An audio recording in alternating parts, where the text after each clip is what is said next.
Hello and welcome. पिछले video में हमने देखा था फास्ट फॉरवर्ड मर्ज। इस वीडियो में हम देखेंगे नॉन फास्ट फॉरवर्ड मर्ज कैसे होगा, किस तरह से होगा। पूरी सिस्टम को प्रैक्टिकली देखना है, पर पहली रिक्वायरमेंट मास्टर ब्रांच और B1 ब्रांच दोनों में कमिट्स चाहिए। उसके बाद ही हम आगे इस प्रोसेस को ले जाएंगे। देखिए, मैं हर वीडियो में पहले से नई गिट रेपो बना रहा हूं और पूरी प्रोसेस बना रहा हूं। क्यों? क्योंकि अगर आप एग्जिस्टिंग रेपो यूज करोगे तो काफी सारा कंफ्यूजन होगा और मुझे ये नहीं चाहिए। इसलिए हर बार मैं एक नया रेपो बना रहा हूं। आप इसी तरह से प्रैक्टिस कर दीजिएगा, क्योंकि जब कोई कॉन्सेप्ट समझते हैं तब कंफ्यूजन नहीं होना चाहिए। ओके, सो मैं अभी एक फोल्डर बनाऊंगा, mkdir my code cd my code. अभी ये git रेपो नहीं है तो git init। पहली कमिट चाहिए मास्टर ब्रांच में, सो फाइल बनाएंगे echo this is change from master. Okay, इस बार मैं क्या लिख रहा हूं, this is first change from master. Okay, और यहां पे मैं करूंगा file 1, git add file 1, git commit okay dash m, एंड यहां पे मैं लिखूंगा first commit from master। Okay, add, so it is done। git log, ये हमारा कमिट मिल गया है। इसको हम डॉक्यूमेंट कर लेंगे यहां पे।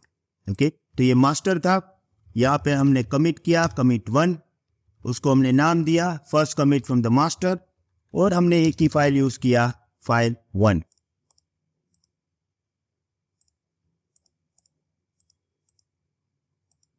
अब मुझे चाहिए ब्रांच B1। ओके, सो यहां पे git branch B1 git switch B1, right. अब यहां पे git ब्रांच, अभी मैं B1 में हूं, यहां पर भी मुझे फाइल चाहिए, तो echo this is first file from branch B1, और यहां पे मैं दूंगा file 2। Okay, git add file 2, git commit dash m commit from branch B1 and git log।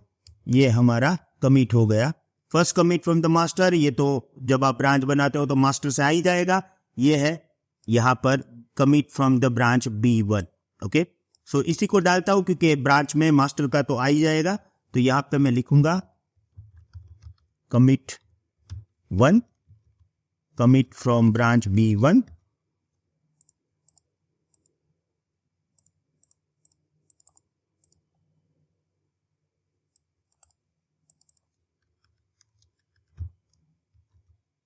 Okay, और यहां पे है हमारे पास फाइल 2। देखिए, अब मैं यहां पे क्या करता हूं, पहले हमने मास्टर ब्रांच बना ली, उसके बाद हमने B1 ब्रांच बना ली और B1 में भी हमने कमिट डाल दिया। अभी मैं मास्टर ब्रांच में एक और कमिट करूंगा। B1 ब्रांच बनाने के बाद, उसमें भी एक कमिट बनाने के बाद, अब मैं मास्टर में जाके एक और चेंज करूंगा फाइल 1 में और एक नया कमिट बनाऊंगा। ओके, तो git switch मास्टर, राइट। यहां पे मुझे एक और कमिट चाहिए, तो हमारे पास फाइल 1 तो था ही, तो मैं यहां पे करूंगा echo this is second change from master branch. Okay, ये फाइल का कंटेंट था, हम फाइल 1 का ही यूज करेंगे। यहां पे मैं करूंगा git add फाइल 1 और git commit, और यहां पे dash m, और लास्ट टाइम हमने कमिट का क्या नाम दिया था, first commit from the master. So इस बार हम यहाँ पे दे देंगे सेकंड कमिट फ्रॉम मास्टर, और यहाँ पे मैं लिख देता हूँ after branch B1, right. Branch B1 create करने के बाद हमने ये कमिट किया, सिर्फ मैं अपने रेफरेंस के लिए डाल रहा हूँ, लिखना जरूरी नहीं है, पर अभी डाल देंगे। अब देखिए git log, और यहाँ पे सेकंड कमिट है, इसको मैं कॉपी कर लूंगा, कॉपी, और यहाँ पे कमिट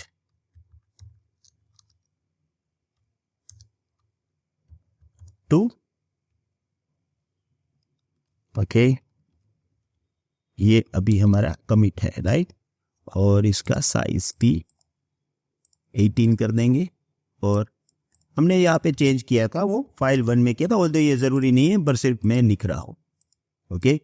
अब इस बार की सिचुएशन समझ लेंगे। देखिए, हमने प्रीवियस वीडियो में फास्ट फॉरवर्ड मर्ज सीखा था। फास्ट फॉरवर्ड मर्ज कब होता है? मास्टर ब्रांच में एक कमिट है, उसके बाद आपने ब्रांच बनाया, ब्रांच 1 में कमिट कितने भी हो, बट मास्टर ब्रांच में एक कमिट के अलावा दूसरा कोई कमिट नहीं है। मास्टर ब्रांच में ब्रांच बनाने के बाद कोई कमिट नहीं था, ओके। और फिर जब आप ब्रांच को मास्टर के साथ कमिट करते हो तो फास्ट फॉरवर्ड होता है। यहां पे सिचुएशन अलग है, मेरे पास मास्टर ब्रांच है, वहां पे एक कमिट था, उसके बाद मैंने B1 ब्रांच बनाया, ओके। उसके बाद फिर मैंने मास्टर ब्रांच में एक और कमिट डाला, ओके। जब आप ये करते हो, ब्रांच B1 में कमिट बनाने के बाद आप मास्टर ब्रांच में जाके एक और नया कमिट बनाते हो, और जब आप ब्रांच B1 को मर्ज करेंगे, ये फास्ट फॉरवर्ड मर्ज नहीं होगा। यहां पे मैं 2 अलग अलग फाइल यूज करता हूं, क्योंकि जब आप ये करते हो, तब अगर आप एक फाइल करते हो तो मर्ज कॉन्फ्लिक्ट होता है, क्योंकि हम अलग अलग फाइल में चेंज कर रहे हैं, मर्ज कॉन्फ्लिक्ट का सवाल ही नहीं है। पर इस बार फास्ट फॉरवर्ड कमिट नहीं होगा, क्योंकि मैंने मास्टर ब्रांच में एक और कमिट चेंज बनाया है, ऐड किया है after creating this B1 branch, okay.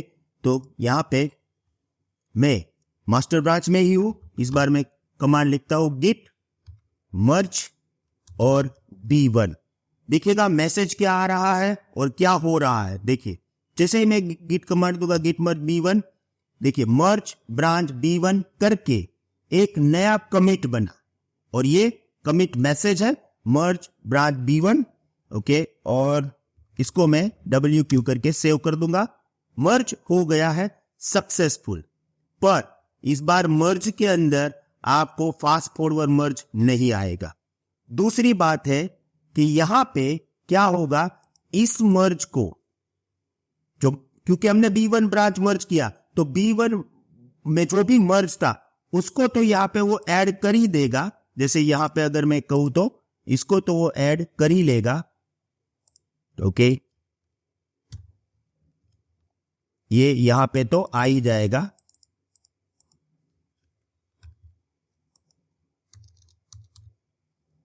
Okay. इसको मैं